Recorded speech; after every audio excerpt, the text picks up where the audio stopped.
দেশের মাছের ঘাটতি পূরণে ও জেলেদের মাছ চাষে আগ্রহী করতে অন্তর্বর্তী সরকার কাজ করছে বলে জানিয়েছে মৎস্য ও প্রাণী সম্পদ উপদেষ্টা ফরিদা আক্তার।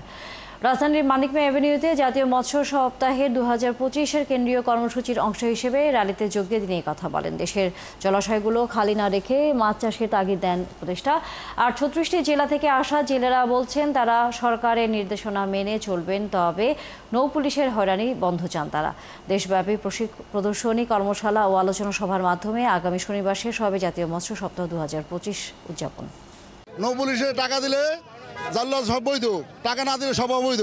মা ইলিশ এবং গুড়া মাছটা রক্ষা হোক, জেলে যেন আমরা সাধারণ জেলে যারা আছি তারা নিরাপদে মাছ ধরতে পারি। ইলিশ মাছ যে আমাদের করা হয়, বন্দর সবাই যে ধরা না হয়, অভিযান ভালোভাবে আমরা প্রচারণা করতে পারি। আমরা অভয়াশ্রম গড়ে তুলে সারা দেশে যে জলাশয়গুলো আছে সেখানে দেশীয় মাছ রক্ষা করার জন্য আমরা কাজ করে যাব এবং দেশের মানুষের জন্য যে আমিষের যোগান সেটাতে আমরা অবদান রাখবো।